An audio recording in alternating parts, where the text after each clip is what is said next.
Muri yeZimbabwe aiwa taona kuti nhau dzemaelections egore rapera aiwa dzonyatsoratidza kuti dzichiri kupisa. Toona kuti muparliament hasati dzapera unotaona kuti vane opposition veCCC nethe ruling party weZANU-PF vowedzera kutungana wedzera kunetsana pamusoro penhau iyi yemaelections. Muri yeZimbabwe musi wechina pakaitika magunun'unu maudza mwoyo. Muri yeZimbabwe sapota muendera mberi nenyaya iyi nokurudzira bva wasubscribe wolike woturn on the bell icon kuti rambochana maupdates andokupa pano paZim News Live nekuti nhau dzomuda dzichinzi muparamendi makaita kusawirirana nemusi wechina apo nhengo dzeZANU-PF neCitizen Coalition for Change TSHABANGU dzaitadza kuwirirana pane zviri mugwaro reZimbabwe Electoral Commission ZEC pamusoro pesarudzo dzegore rapera.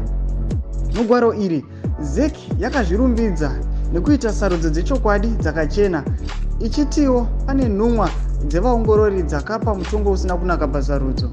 Nhengo dzeparamende dzeCCC dzanga dzichiti nyaya yesarudzo haina kunaka uko ZANU-PF ichiti sarudzo idzi dzakaitwa zviri pachena.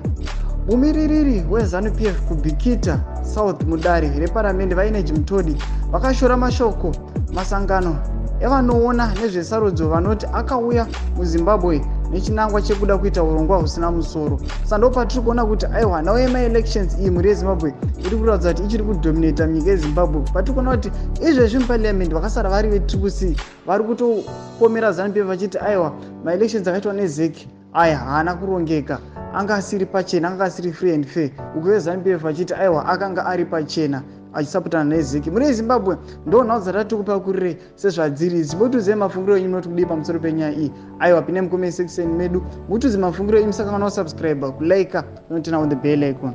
Tombochana maupdates andokupa pano paZim News Live.